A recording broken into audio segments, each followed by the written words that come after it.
Je suis au théâtre municipal de Béziers, un théâtre à l'italienne dont le premier lever de rideau date de 1844.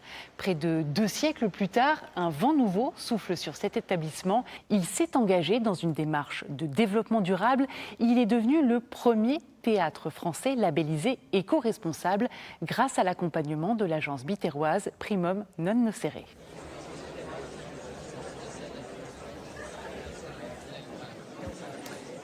Bonjour Christelle Blanc, vous êtes directrice du pôle hygiène, santé, environnement à la mairie de Béziers. Pourquoi c'est important que le théâtre de Béziers soit un théâtre éco-responsable ? L'idée, c'était quand même de viser l'excellence et de faire du théâtre un exemple et donc du coup une image de théâtre vertueux qui puisse être promue sur d'autres théâtres ailleurs en France. Vous avez beaucoup travaillé pour obtenir ce label ? Oui, beaucoup travaillé, oui, avec une équipe volontaire et motivée, bien évidemment, ça le nécessitait. On a défini un plan d'action qui était quand même conséquent, puisqu'on avait une centaine d'actions initialement définies. Alors, on n'a pas pu toutes les décliner, mais pour partie, on les a mises en place.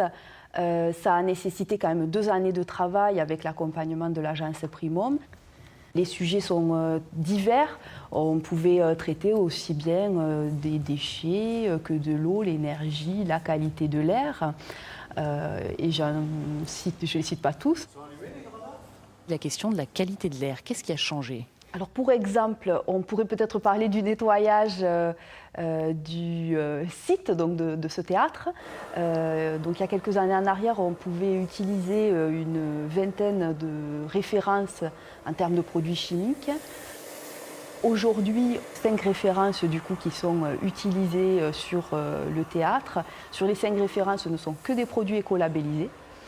Et on privilégie l'utilisation de la vapeur et de l'eau pour nettoyer.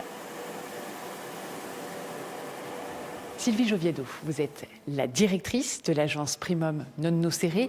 Utiliser de l'eau pour nettoyer, ça suffit, c'est efficace ? On n'est pas dans un bloc opératoire dans lequel il va falloir utiliser et avoir une asepsie parfaite. On est dans un lieu où il est normal de rencontrer des germes, des bactéries, etc. C'est notre environnement naturel de tous les jours. La qualité de l'air, du coup, n'est pas dégradée. On n'a pas de polluants chimiques qui viennent se mélanger entre eux, voire faire un effet cocktail. Donc on a tout intérêt à éviter cette multiplication d'utilisation de nettoyage avec des produits chimiques. Alors ces affiches, Christelle, elles ne vont pas finir à la poubelle. Non, tout à fait. On prône la réutilisation et pas seulement le tri sélectif et le recyclage. Et donc là, c'est un bel exemple de réutilisation puisque nos affiches vont connaître une seconde vie dans nos centres de loisirs. Elles vont être réutilisées par les enfants pour créer des peintures ou des fresques.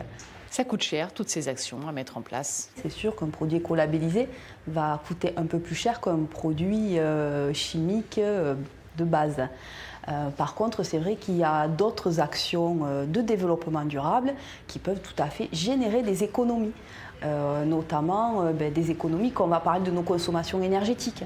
Si on fait attention aujourd'hui à l'utilisation du chauffage, à l'isolation thermique, là en fait clairement on va faire des économies sur notre fonctionnement.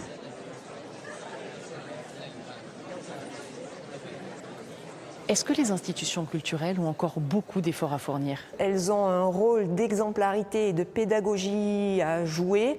Elles sont des établissements qui reçoivent du public et que dans ce sens-là, elles ont vraiment toute leur place pour devenir plus respectueuses et moins impactantes et que toutes les actions qui seront menées seront visibles. Donc oui, elles ont vraiment un rôle à jouer et on n'arrête jamais au niveau du développement durable et de toutes les actions qu'on peut mener. Donc on peut toujours aller plus loin. Il aura fallu 2 ans de travail au théâtre municipal pour changer ses pratiques, mais le résultat est là. Il a désormais le label éco-responsable pour 3 ans. Si vous aussi, vous avez des solutions pour préserver notre planète, n'hésitez pas à nous les faire partager. C'est tout de suite qu'il faut s'y mettre. À la semaine prochaine.